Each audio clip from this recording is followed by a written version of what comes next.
Olá, meu povo, graça e paz, sejam bem-vindos a mais uma aula do nosso seminário. Eu espero que hoje a gente possa contar com a presença de mais pastores para esta aula. Mandei uma mensagenzinha um pouco mais dura, né?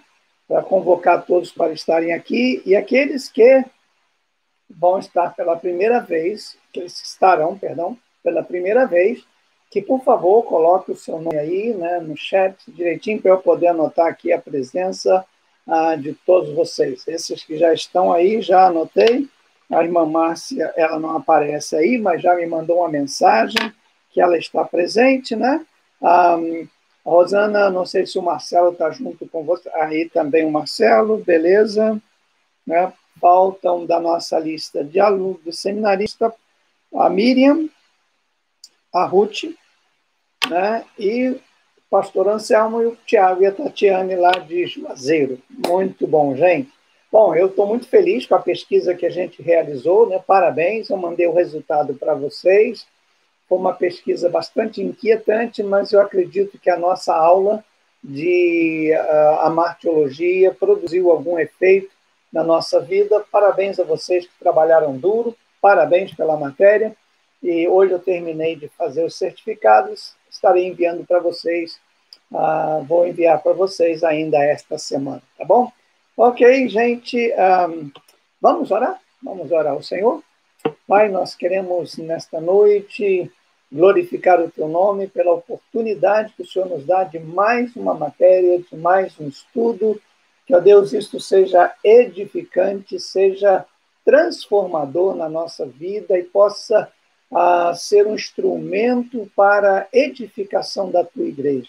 Obrigado, Senhor, pela presença de cada um, obrigado pela oportunidade que o Senhor nos dá de estudar, de crescer, Senhor, em conhecimento, para evitar cometer erros, para que possamos fazer o que a Tua vontade, Teu plano, determina para nós. Abençoa-nos nesta matéria, te pedimos, ilumina-nos com a Tua graça, com a unção do Teu Espírito, no nome de Jesus. Amém.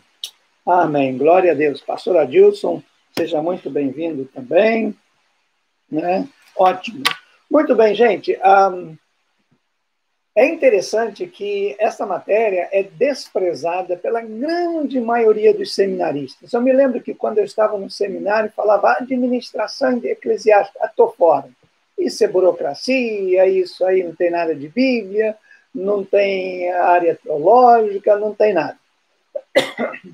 Mas essa matéria é uma das mais necessárias para que o pastor, a pastora, e vocês viram que na apostila, e aqui também eu vou colocar pastor, mas não pastor homem, pastor com uma função pastoral. Então eu não vou colocar pastor, pastora, pastor, pastora, mas pastor no sentido mais amplo do ministério pastoral, tá bom? Para dar uma dinâmica também. Então, voltando, é uma das matérias, ou eu até diria que é a matéria fundamental para que o pastor possa desenvolver o seu ministério de uma forma que traga confiança, transparência e solidez no seu ministério.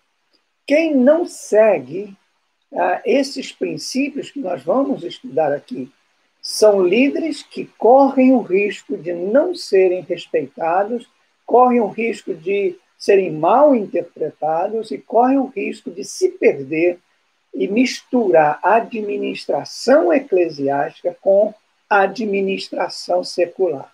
Então, essa matéria é extremamente importante. Pastora Roberta, pastor Josias, muito bom ter vocês aqui também. Graças a Deus por isso. Então, eu quero desafiar vocês, a Ângela também, com certeza. Obrigado, pastor. Eu quero desafiar vocês a olhar para essa matéria como assim uma ferramenta que Deus está disponibilizando na sua mão. Essa matéria não é uma invenção minha, não fui eu quem criei isso. Eu apenas coloquei dentro da linguagem da nossa igreja. Por isso, que se pessoas de outras denominações assistirem, vão entender claramente, porque a administração eclesiástica, e por eclesiástica a gente entende que é a administração da igreja, eclesia. Então, isso é aplicável a qualquer igreja evangélica. As diferenças são apenas em alguns detalhes administrativos internamente, mas os princípios que nós vamos estudar aqui são princípios que são úteis a todo pastor, como eu já disse, pastor, a todo pastor que quer realizar um ministério efetivo, confiável e próspero. Tá bom? Então, eu desafio vocês a estarem comigo nessas 4 semanas estudando esta matéria. Se alguém não recebeu a apostila, manda uma mensagenzinha para mim que eu te mando. Se houver algum problema, você me fala, alguma dúvida, alguma pergunta. Eu tenho aqui do meu lado o meu telefone, tenho aqui lendo, então me mantenha em contato, agora ou durante a semana. Eu já fui avisado pelo pastor Fred que ele vai ver esse vídeo amanhã, porque lá em Portugal, 2 e pouco da manhã, 3 horas da manhã, não dá para ele assistir. Os demais pastores até agora não me retornaram, né? Então vamos aguardar que ainda eles sejam tocados e sejam despertados para participar da importância dessa matéria. Desculpe a minha voz, hoje eu falei muito, tive reuniões durante o dia, então... Ok, vamos lá então.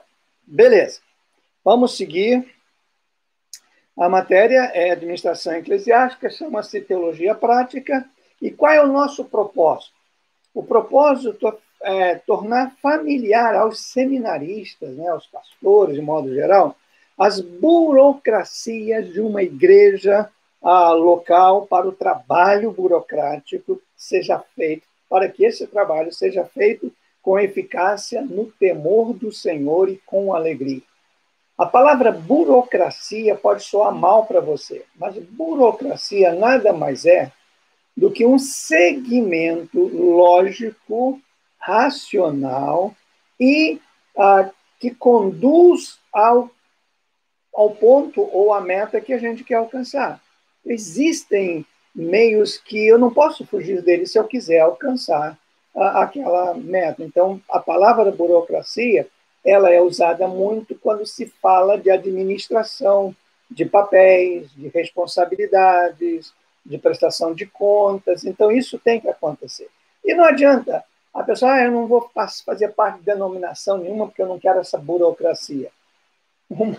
Onde tiver 2 ou 3 pessoas e um líder, tem uma burocracia.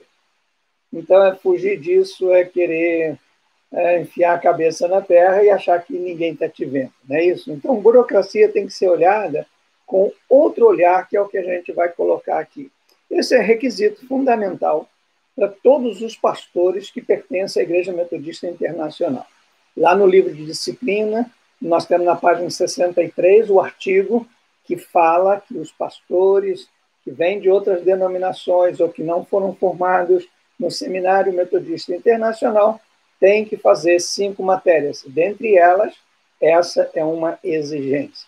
Eu pedi perdão aos irmãos, porque eu nunca fui muito radical nisso, nunca fui muito incisivo, por isso muitos não fizeram, e provavelmente não vão fazer.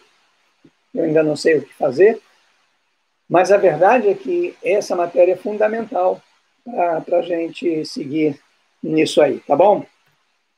Bom, a primeira coisa que eu quero introduzir, eu não sei quanto tempo hoje nós vamos gastar nessa primeira parte, mas é dizer o seguinte: para você ser pastor, você precisa administrar bem. Timóteo, Paulo fala, se você não administra bem a sua casa, não vai administrar bem a casa do Senhor. Ou seja, você tem que ser um bom administrador. Volto a dizer, boa administradora, é junto, tá? Você tem que ser um bom administrador. Deus não vai confiar seus talentos, seus dons a uma pessoa que não é um bom mordomo, um bom administrador. Jesus contou 2 parábolas muito sérias que ele diz, olha, Você que não é fiel, você que não administra os bens, você é chamado por infiel. Então, essa é a primeira coisa. A segunda é que a estrutura eclesiástica é um meio de edificar e nutrir o povo de Deus. Gente, por quê? Não sei se vocês têm feito essa pergunta. Cleonice, seja muito bem-vinda, minha querida pastora. Não sei se você já fez essa pergunta, mas eu me pergunto, por que a igreja não está na lista de atividades indispensáveis ou essenciais? Por quê?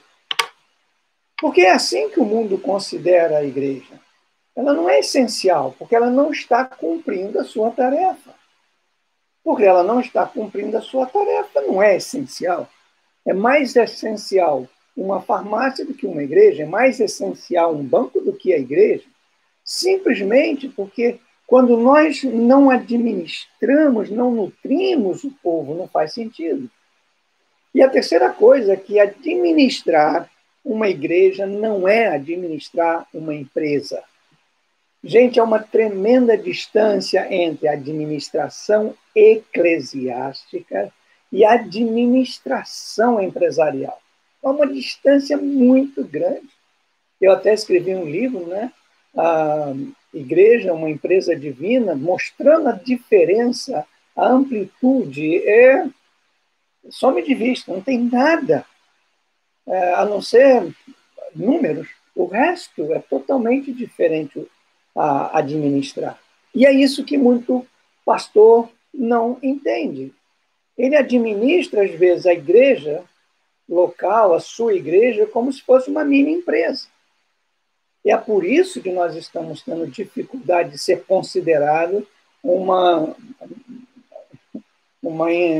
entidade, vamos colocar assim, né, necessária. Então, é muito importante a gente entender isso. Outra coisa, no capítulo 1, nós vamos trabalhar sobre o que é administrar uma igreja. Primeiro, vamos trabalhar a palavra administrar. Vamos pegar essa palavra e vamos fazer uma pequena análise. Primeiro, administrar é reger com autoridade suprema, é governar, é dirigir. Então, veja, governar é você reger. Vamos imaginar aqui uma orquestra. Então, tem os músicos e tem o regente. Cada músico toca um instrumento. E o regente determina o tempo, a velocidade, quem entra, quem para, quem começa, quem termina. Essa é a regência. Administrar a igreja é reger. Reger o povo, quem faz isso, quem faz aquilo, como faz, que horas que faz, no ritmo que faz, como que é. Você é o regente. Você não é o que faz, você é o que rege, é o que dirige, é o que governa. Então, administrar é isso. Segunda coisa, a autoridade suprema indica prestação de conta. Toda autoridade só tem autoridade se tiver sobre essa autoridade uma outra autoridade. A gente sabe disso. Eu gosto sempre de ilustrar, né? Se você está andando com seu carro e vem um policial, estende a mão para você, você para. Mas por que você para? Você não sabe o nome do cara? Você não sabe, às vezes, nem por que ele te parou. Você nem conhece, mas você para e, com toda a humildade, se pergunta se você guarda algum problema. Agora, se essa mesma pessoa, mesmíssima pessoa, estivesse no mesmo lugar e você vindo com o seu carro, e ela levantasse a mão e você não visse o uniforme, não visse a roupa de autoridade, mas uma roupa comum, nenhum de nós para. Pode levantar o braço, quem quiser. Porque aquela pessoa antes, aquele homem antes estava fardado. A farda significa que ele tinha acima dele uma autoridade. E é por isso que você para. Não é por causa dele. É por causa da autoridade que ele representa e você sabe que por trás dele, quer dizer, acima dele, tem muita autoridade. A igreja, exatamente, administrar a igreja é assim, é prestar contas. Você tem que ter autoridade sobre você. Se você não tiver autoridade sobre você, você não terá pessoas que reconheçam sua autoridade. Seja bem-vinda, Tatiane, Tiago, muito bom ter vocês também na nossa aula. Eu espero que o Anselmo chegue daqui a pouco. Então, quando a gente fala de administrar, é prestar conta. O pastor tem que saber, vou antecipar um pouquinho agora, que ele tem que prestar contas a Deus, à família dele, à igreja, à sociedade e ao governo. E é essa a realidade que a gente tem que entender desde já. Administrar a igreja, isso aqui é chave, viu, gente? Grave essa última frase. Administrar a igreja é administrar pessoas, não papéis, e não escritório. O administrador de igreja não fica num escritório sentado atrás de uma escrivaninha, no computador, fazendo conta. Isso não é administração eclesiástica, é uma administração de uma empresa. Você e eu, perdão, você e eu como líderes, nós temos que administrar pessoas. E eu peço perdão a vocês, porque há muito tempo eu não levei isso muito a sério. E ficava nos escritórios marcando gabinete, como hoje se fala. Isso não é administrar a igreja. Administrar a igreja é administrar pessoas. Pacheco, seja muito bem-vindo, meu irmão. Entende? Então, isso é fundamental. Outra coisa, administrar a igreja, e eu gosto desse texto. Para mim, o texto bíblico que mais esclarece a nossa função de administrador eclesiástico, administrador de igreja, está em Efésios 4, 12 a 14, eu quero ler para vocês. Está muito aqui pequenininho, eu sei, né, que é difícil para vocês lerem, por isso eu quero ler. Aperfeiçoar os santos para o desempenho do seu serviço, para a edificação do corpo de Cristo, até que todos cheguemos à unidade da fé e do pleno conhecimento do Filho de Deus, à perfeita varonilidade, à medida da estatura da plenitude de Cristo, para que não sejamos como meninos, agitados de um lado para o outro e levados ao redor por todo o vento de doutrina, pela artimanha dos erros dos homens, pela astúcia com que induzem ao erro. Gente, esse texto dá para a gente fazer uma pregação de 500 horas. Porque aqui, não sei, eu não consigo olhar para esse texto e ler sem fazer alguns destaques importantíssimos. Primeiro, ele apresenta qual é a nossa função como administradores eclesiásticos. Aperfeiçoar os santos para o desempenho do serviço, para a edificação do corpo de Cristo. Então, está muito claro isso aí. Essa é a minha, essa é a sua função administrativa.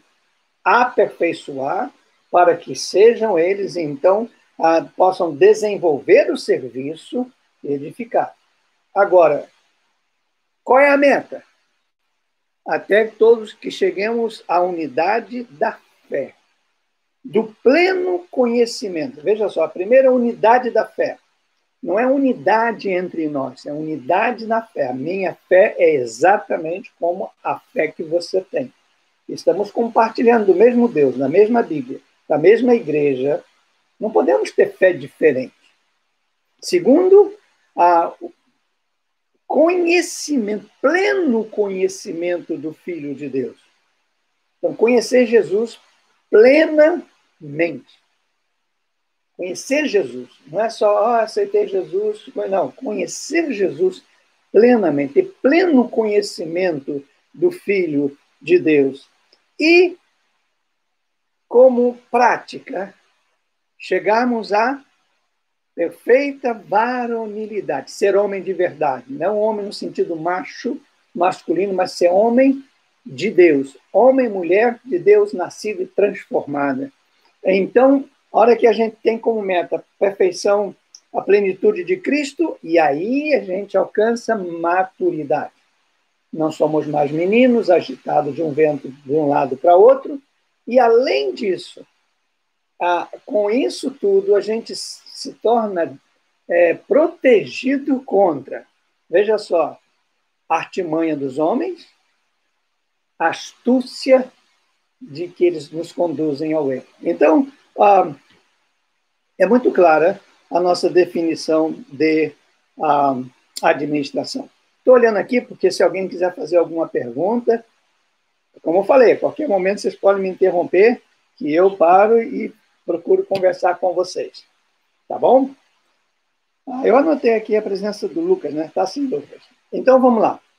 Por isso, diante desse quadro bíblico, uma boa administração da igreja precisa envolver todas as áreas da vida da igreja. Gente, um pastor que é pastor de gabinete, de culto de domingo, ou apenas de reuniões, não administra pessoas. Pode ser um excelente administrador do templo, da denominação, até da sua igreja local, mas não administra pessoas. Para administrar pessoas, você tem que estar envolvido em todas as áreas da igreja. Eu conheço pastor que não vai em muitos cultos. Não, hoje eu não vou, porque já tem fulano lá, eu vou descansar. Como se culto fosse algo que o cansasse. Então, veja só. Segundo, um administrador de igreja precisa ser alguém que tenha esta visão e este chamado. Conversei com uma pessoa esses dias, uma pastora, e ela me falou da visão que Deus deu a ela de evangelismo. Realmente fantástico a visão, ela ganhou muitas vidas para Jesus, e algo fantástico, mas hoje está enfrentando sérios problemas, porque não foi uma boa administradora. Então, ser pastor hoje não é ser um evangelista, não é ser um profeta, isso são dons, mas ser pastor é administrar pessoas, é conduzir pessoas, é dirigir pessoas, é edificar pessoas, é aperfeiçoar pessoas. Isso é administrar a igreja, né? Bom, o administrador da igreja é o pastor. Agora aqui pegou, né?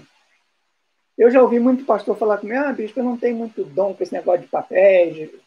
Gente, não é questão de dom, é questão de que precisa ser feito. E é você que tem que fazer.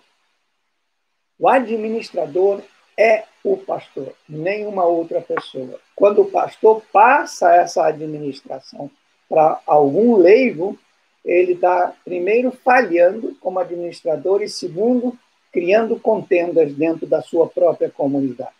Ele não é o ditador, ele não é o dono da igreja, ele não é o mandão, ele é o administrador. Como que isso acontece? Na administração da igreja, a relação não é papel, computador, horário. A relação é pastor e ovelha. Pastor e ovelha. Eu sempre digo que eu custei muito aceitar ser ovelha, porque não tem animal mais, como eu vou dizer para vocês, sem ser muito agressivo, mais sem nexo, sem sentido que a ovelha. A ovelha não tem garras para matar, ela não se defende, ela não tem unhas, ela não sobe morro, ela não só anda em grupo, ela só come o pasto que o pastor põe. Sem o pastor, ela fica confusa, ela chora, ela tem medo, ela é insegura, basta um cachorro latir, um lobo latir, o coração dispara, a maioria morre por causa do coração, a fragilidade do coração. E aí eu fiquei pensando, puxa, mas Deus comparar a gente com ovelha? Exatamente essa é a comparação bíblica. Pastor e ovelha. Por isso que administrar ovelhas, ser pastor, é muito, muito sério. Porque o pastor, ele tem que conduzir, e essas ovelhas, primeiro, só andam juntas, né? Segundo, qualquer coisinha assusta. Qualquer coisa. Se o pastor não levar, elas ficam ali. Quando tem uma rebelde que foge, não sabe voltar. O pastor tem que buscar. E O pastor não pode fazer nada. Nada, tem que ficar ali. Tem que ficar o tempo inteiro. Ovelha não é como um gado que você põe num curral. Ovelha não é como outros animais que você joga comida, eles vão comer. Ovelha não. A ovelha fica onde o pastor está. Então, veja, até tem uma frase que eu gosto muito, né? Pastor tem que ter cheiro de ovelha, senão ele não é pastor. E isso é administrar pessoas. Então, vai tomar o seu tempo, vai. E difícil? É. Mas você tem que saber disso. Né? Tem que administrar esse relacionamento pastor-ovelha. O pastor é, portanto, responsável pelo bem-estar, pela segurança, pelo crescimento e pela vida das ovelhas. O Salmo 23, para muitas pessoas, é uma declamação. Mas, na verdade, o Salmo 23 é a revelação dos requisitos do bom pastor. Ele leva, ele cuida, ele protege, ele prepara a mesa, ele tem vara, ele tem cajado. Essa é a função administrativa. Terceiro, o pastor não pode fazer tudo sozinho. Veja como as ovelhas tomam todo o tempo dele. Ele precisa ter pessoas ao seu lado para, sob sua administração, realizar as coisas somenos importantes. E aí vem aquele conselho de Jetro para Moisés. As coisas, Moisés, compartilha, veja líderes, escolhe pessoas capazes. Então, o bom administrador, ele treina e capacita líderes sob sua coordenação para o desempenho da obra, né? Isso é fundamental. Qual é a estrutura de uma igreja local? Vamos falar, né, da nossa igreja, mas de uma forma também mais ampla. A estrutura de todas as igrejas locais, qual é a diferença de denominação para a igreja local? Cada igreja local pertence a uma denominação, porque a denominação é a estrutura que abriga e abarca e cuida das igrejas locais. Mas cada igreja local tem a sua própria característica e a sua própria identidade e a sua própria estrutura. Para o bom funcionamento desta igreja, o administrador tem que entender com clareza essa estrutura. Então, a primeira coisa é a Assembleia Geral de todos os membros da igreja. Tem muito pastor que não reúne os membros, por duas razões. Primeiro, que os membros também detestam essa reunião. E depois, porque o pastor não acha ser necessário. Dois erros gravíssimos. Porque a assembleia dos membros, a reunião de todos os membros, deve ser periódica, transparente e motivadora. Se não for isso, ninguém vai. Eu me lembro, né, nas reuniões de membros que eu fazia, eu criava, porque uma reunião de membros, para ser significativa, ela tem que ter a metade mais um dos membros. Então, já é uma coisa, quando você tem menos pessoas numa reunião de membros, qualquer decisão é válida, mas não é significativa. Porque os que não foram, mesmo que agora foram vencidos, eles podem impedir as decisões de outra forma, não comparecendo, criando dificuldade. E quando você decide sem reunir os membros da igreja, a decisão é sua e não é da igreja. Então, eles não te acompanham. Ou, pelo menos, não têm obrigação de te acompanhar. Porque você não reuniu, você não falou nada, você não foi da tua cabeça, você e o Espírito Santo resolveram, então vocês que resolvam. Por isso, a reunião com os membros, chamada assembleia em algumas igrejas, e outros chamam concílio local, outras igrejas chamam reunião de membros, enfim, não importa o nome que você dê a essa reunião, é sumamente importante que o pastor, o administrador, reúna periodicamente todos os membros da igreja para uma conversa, para decisões, para prestação de contas, para ouvir relatórios, para saber do estado geral da igreja. Tem que ser reuniões bem dinâmicas, rápidas, Eu não sei se eu vou falar sobre isso mais tarde, acredito que sim, quando a gente chegar no desenvolver de cada uma dessas áreas. Então, é fundamental que você entenda isso. Segundo, a diretoria da igreja. Todo administrador tem uma equipe mais próxima. Nós criamos a diretoria da igreja, o presidente da igreja, o vice-presidente, o secretário, o tesoureiro ou o líder da comissão de finanças. Esses têm que trabalhar de forma coesa. Todos esses têm que saber o que todos esses fazem em todas as áreas do seu trabalho. Eles têm que trabalhar como uma equipe bem sólida, bem consistente. E me entristece, às vezes, eu pergunto para um pastor, quem é o vice-presidente da sua igreja? A minha esposa. Será? Será que essa é a boa forma de administrar? Ah, é fulano. Não é que não pode ser a esposa, se ela for capaz, se ela realmente desenvolver a vice-presidência, pode ser a sua esposa, pode ser seu filho, não tem nada contra isso, não. Precisa saber se está desenvolvendo a função, ou se é apenas um nome. Diretoria dá estabilidade e respeito. Outra área é a junta de oficiais. Essa junta de oficiais na nossa igreja, na Metodista Internacional, ela é uma junta pequena.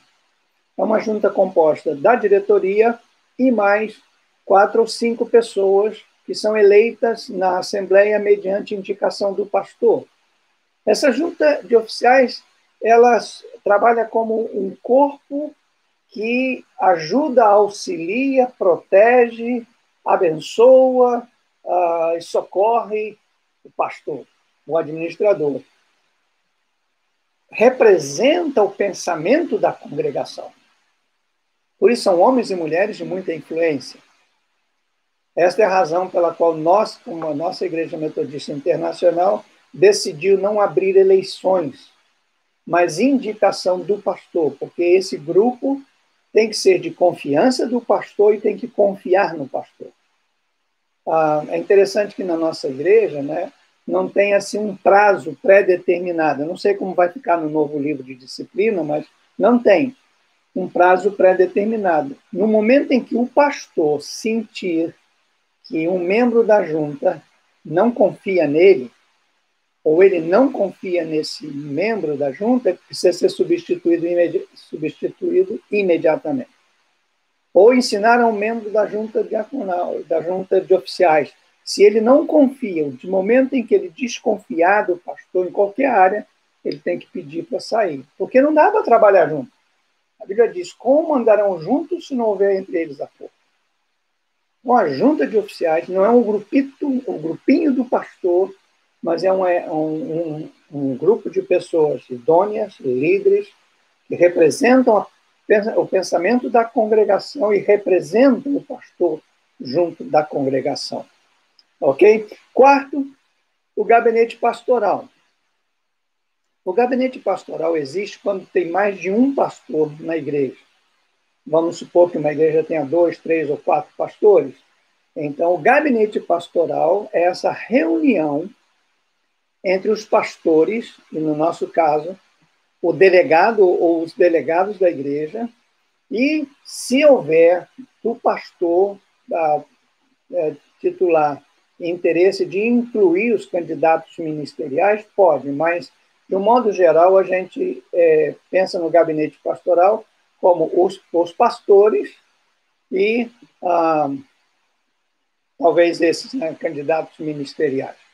O gabinete pastoral é onde você discute especialmente disciplina de membros que cometem erros ou mesmo de receber pessoas vindas de outras denominações.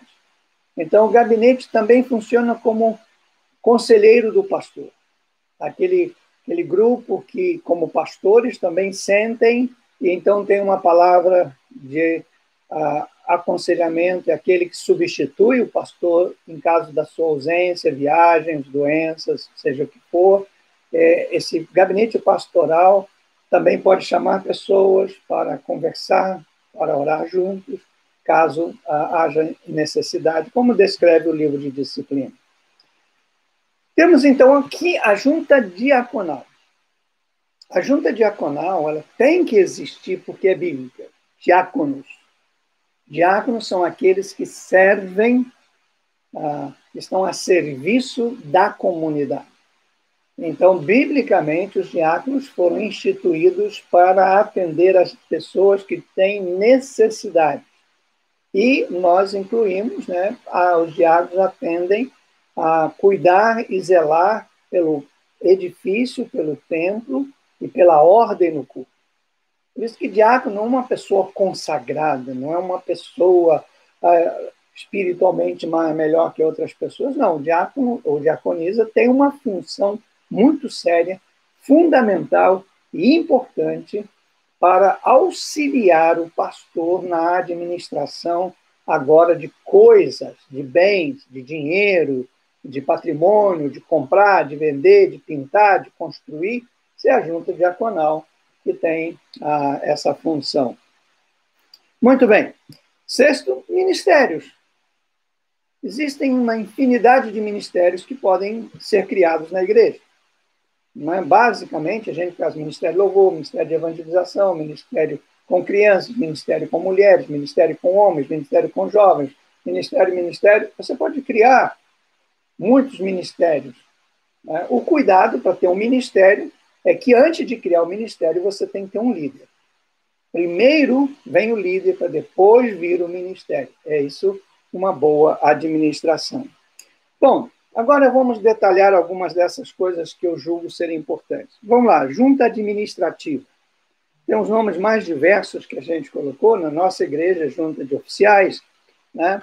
Veja só, um bom administrador tem uma equipe de excelência. Na junta, deixa eu ver se alguém me mandou alguma mensagem agora. Não. Na junta de oficiais, você tem que ter os melhores. Os melhores. E você tem que dizer isso para eles. Vocês estão aqui porque vocês são os melhores aos meus olhos. Não, gente, não é que é melhor do que os outros. São os melhores que você tem para trabalhar com você.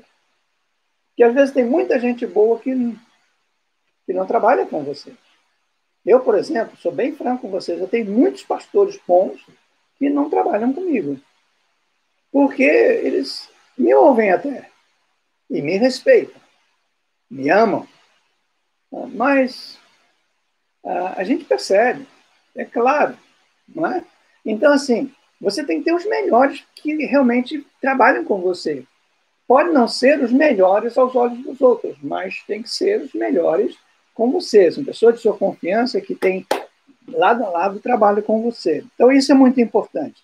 Veja só, para se você constituir uma junta de oficiais, não é questão de ter muita gente, você ter critério. Primeiro critério, você tem, como pastor, ter uma participação direta. Você tem que orar e dizer esse, esse, esse. Foi assim que Jesus fez. Antes dele chamar os seus discípulos, ele subiu ao monte para orar. E de lá ele recebeu de Deus a orientação para escolher pessoas por nome. Vem cá Natanael, vem cá Pedro, vem cá Mateus. Então, você tem que ter critério e tem que ser uma participação sua, direta. Isso é muito importante, né? Outra coisa, determinar o tempo para fazer parte da junta. Aí você fala, bicho, mas não tem tempo? Veja só, é muito importante que cada pessoa que faça parte da junta saiba que tem um tempo máximo, mas não sabe o tempo mínimo. Porque tem gente que já está há 10 anos na junta, 20 anos, e isso pode trazer problemas de relacionamento na igreja local. Então você pode falar, olha, eu estou te convidando para você trabalhar comigo uns 2, 3 anos. Se tudo correr bem e você quiser, a gente continua, mas também pode ser antes. Entende? Porque se você falar, tá, a pessoa acha que é para o resto da vida, até na eternidade, e não é. Outra coisa, indicar pessoas competentes. Eu coloquei, evite amigos, amigos de amigos, sabe? Evite essa questão de premiação. Pô, fulano veio da igreja lá, ele é um bom dizimista, vou colocar na junta. Não é critério. A pergunta é, ele é competente? Ele desempenha com eficácia e eficiência, então faça parte da junta. Quarto, evite a prática da politicagem. O que é isso?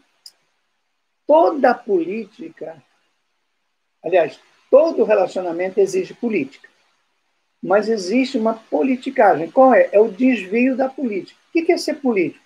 Ser político é você se dar muito bem com as pessoas que confiam em você. Você representa as pessoas, ser político. Então, o político representa. Eu votei no presidente tal e esse presidente me representa. Ele é político. Então, ele tem que, de certa forma, conviver bem comigo e cumprir o que ele prometeu. Agora, a politicagem é eu querer conquistar você através de meios. Não importa se sejam lícitos ou não. Mas, tem fulano lá não está indo muito à igreja, fulano lá ele é bom, mas ele não quer, eu vou dar um cargo para ele. Usa até uma expressão que eu não uso, né? Vou levantar ele, diácono, vou levantar ele como se a pessoa tivesse caída. Não, não é assim. Fazer parte da junta não é um prêmio, não é ganhar alguém. Porque se você fizer isso, você ficou na mão da pessoa. Porque ela vai saber por que ela foi chamada. Então, evite todo tipo de politicagem. 5. Deixar bem claro que a junta é assessora. Ela não é administradora, ela é assessora. Opa, tem uma pergunta aqui da pastora Roberta. Relate a diferença, por favor, da junta de oficiais e do gabinete pastoral. Desconhecia o termo gabinete pastoral dentro da função mencionada. Sim, pastora, com muito prazer. O gabinete pastoral é o grupo de pastores dentro de uma igreja, quando tem mais de um pastor, dentro da igreja, que se reúne para tratar de problemas pessoais dos membros da igreja, que exigem sigilo, disciplina, cuidado, advertência. Também o gabinete pastoral é responsável por ser o suporte do pastor, o representante do pastor na ausência dele, e que compartilha da visão pastoral da igreja, e cada um levando as cargas uns dos outros dentro do ministério pastoral. Esse é o gabinete pastoral. A junta de oficiais não trata de problemas pessoais, a junta de oficiais não decide disciplina A, B ou C. A junta de oficiais é uma assessora do pastor para que a igreja funcione harmonicamente. Então, essa junta também não é composta de líderes do departamento. Se a gente olhar o nosso livro de disciplina, diz que a junta de oficiais ela é composta da diretoria, que são os 4, né, mais o pastor, e de mais 4 ou 5 pessoas, agora não me vem o número exato, que o pastor indica para ser votado na Assembleia para fazer parte da junta de oficiais. Então, isso é, hoje, essa é a nossa maneira de trabalhar. Por que não tem gabinete pastoral em muitas igrejas? Porque só tem um pastor, ou ele e a esposa. Então, não faz sentido ter um gabinete pastoral. Em muitas das nossas igrejas, não temos o envolvimento do delegado ou da delegada da igreja, que deveria fazer parte do gabinete pastoral, que é o leigo que dá suporte, que entende, que representa a igreja diante do bispo, diante do concílio. Mas nossos pastores e pastoras ainda não captaram a necessidade de ter esse tipo de administração. Tá bom? Obrigado pela pergunta. Valeu mesmo. Se você não fala que é uma junta, ela é assessora, ela começa a querer mandar no pastor. Vou dar um exemplo muito, muito interessante. Eu era pastor na Igreja Metodista Wesleyana, no Itamaraty, e as minhas filhas estudavam numa escola que o uniforme era calça comprida para as mulheres. E a minha igreja, na época, não permitia que as irmãs usassem calças compridas. Mas era o uniforme da escola, eu não vi nenhum problema, e minhas filhas começaram a usar as calças compridas, eram crianças, 10, 12, 15 anos no máximo. E até que a junta resolveu marcar uma reunião comigo. Eu achei aquilo muito estranho. Ô, pastor, o senhor pode ter uma reunião conosco, a gente precisa conversar um negócio com o senhor, mas sem graça e tal. Claro. Aí chegamos lá, estavam lá todos, a junta toda, né? Lá na igreja chamava conselho local. O que foi, irmão? Oh, nós estamos com um problema aí, porque alguém viu as suas filhas andando de calça comprida na rua. Eu falei, não, elas estavam de uniforme. Não, mas era calça comprida. Eu falei, não, irmão, elas estavam de uniforme. Uma coisa é você sair com calça jeans, etc. Outra coisa é o uniforme. Mas a gente decidiu que se o senhor não tirá-las dessa escola, elas não podem ser membros da igreja. Gente, eu olhei para cima para eles e falei, vamos fazer o seguinte, quem é que compra o uniforme para as minhas filhas? O senhor. Quem me paga para comprar isso? É a igreja. Então, eu estou cometendo um pecado dobrado, né? Então, ao invés de tirarem minhas filhas, me tirem, peçam a minha demissão. Aí levaram um susto muito grande, e aí, não é bem assim, é assim. Eles são assessores, não é eles que administram. O acercamento a esse problema teria que ser de outra forma, e não dessa forma. Eu tenho sabido de igrejas que lá eles reúnem, decidem e vêm dar notícia. Não, eles são assessores e eles precisam ter isso muito claro. Né? O Tiago está perguntando como, na minha opinião, na opinião do Senhor, deve funcionar a prestação de contas. Somente anual, mensal, semestral, apresentada em assembleia, afixada nos murais, através de balancetes? Tenho dúvidas sobre isso. Tiago, excelente. Prestação de conta é feita toda semana, no culto, na conversa. Prestação de conta não é um relatório. Prestação de conta não é colocar um quadro. Não, é você domingo, irmãos, essa semana, graças a Deus, tivemos o culto aqui, eu estive aqui, eu fui ali, foi uma bênção, eu visitei fulano, graças a Deus. Isso é prestar conta. Não tem que esperar ninguém vir me pedir conta. Você, como um pastor, o que você fez? Você mandou para mim, bicho, vai ter aniversário da igreja. Isso é prestar conta. Veja só, não é difícil, gente. É que a gente não está acostumado. Às vezes chega um irmão da igreja e pergunta, pastor, eu liguei para o seu celular, o senhor não atendeu, por quê? Aí você fica com raiva.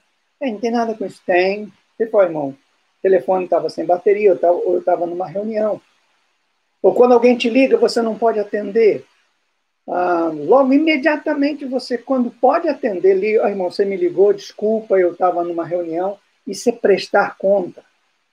Receber um e-mail, responda.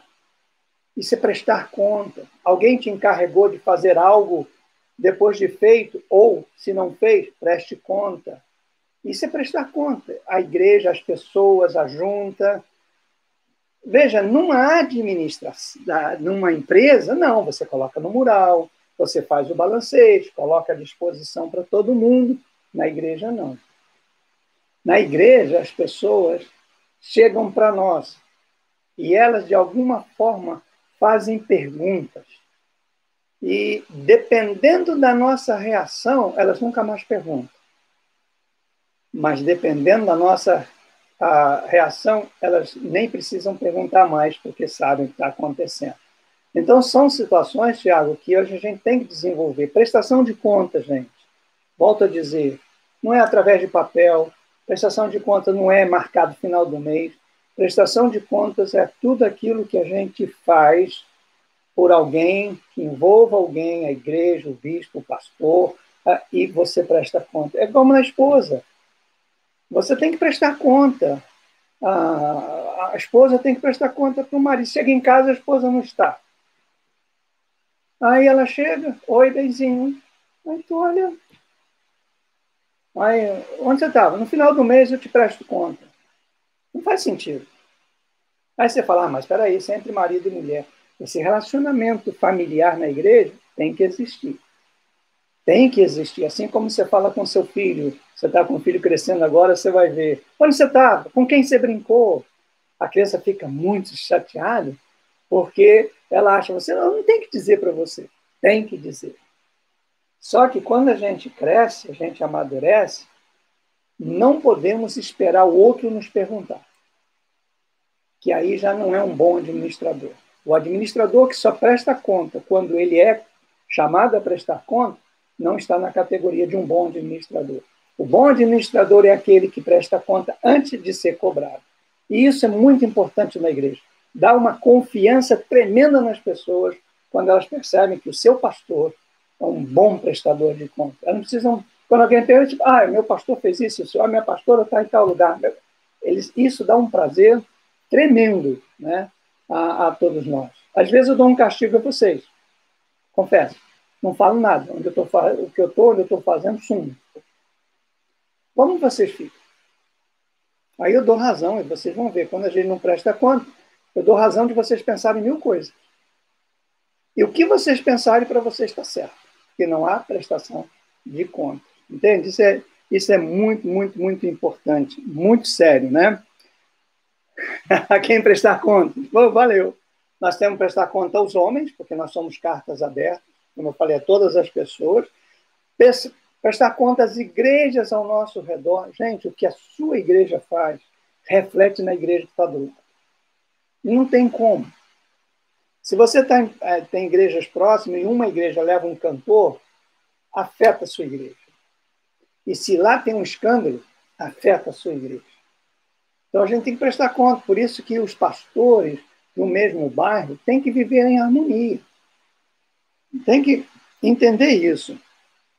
Prestar às autoridades, seja o bispo, seja o prefeito, seja o líder do ministério, prestar às suas autoridades e ao próprio Deus.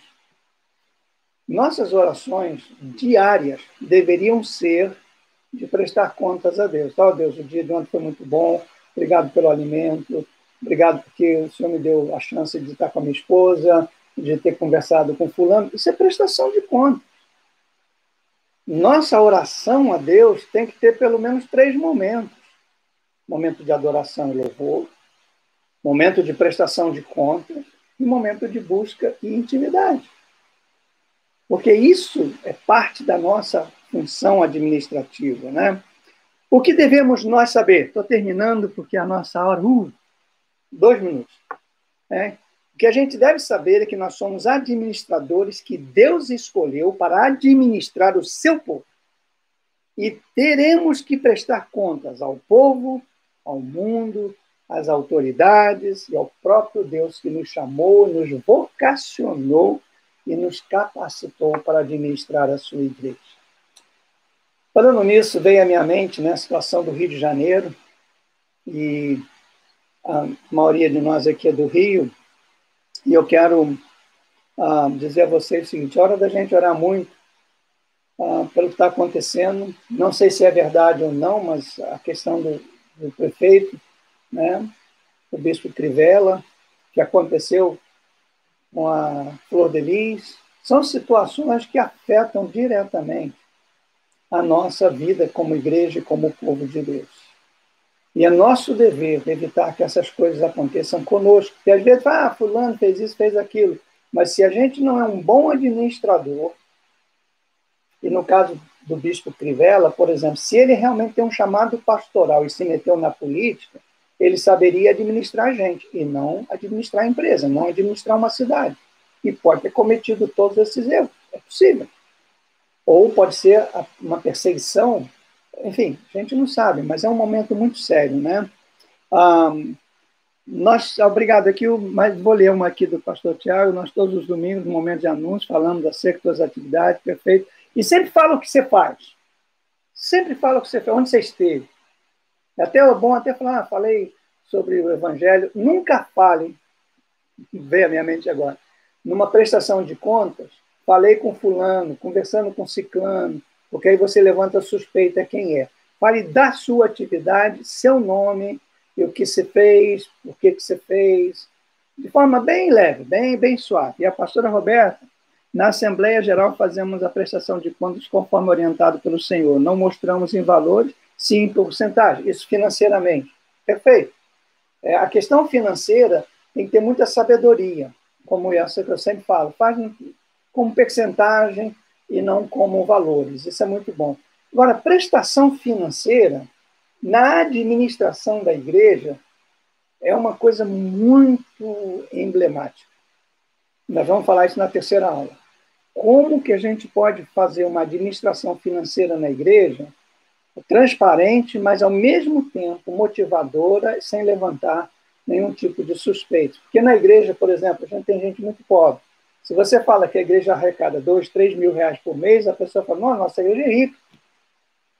E só que 2, 3 mil reais não dá para cobrir as despesas da igreja. Só que para a pessoa que é pobre, não preciso dar meu dízimo, mas não, graças a Deus, nossa igreja tem e tal. E às vezes, quando a igreja começa a comprar, pintar, fazer, os mais pobres se sentem um pouco assim, igual, preciso do meu dinheiro. Então, tem que saber prestar conta para não desmotivar os que dão pouco e também não valorizar os que dão muito. Então, tem que... Mas a gente vai trabalhar nisso aí, né? Mas perfeito, Roberto, perfeito. Quando a gente faz relatório financeiro, nossa igreja arrecadou 10 mil. 90% foi gasto nisso, 80%, 20% nisso, 10% nisso, restou em caixa 4% ou 8%, que é o que Deus tem nos dado. Pronto. Mas, como manda a lei, qualquer membro da igreja pode consultar os livros para ver os números, né? Qualquer pessoa, isso é a lei, né? Bom, deixa eu ver se eu termino aqui. Bom, vamos terminar aqui.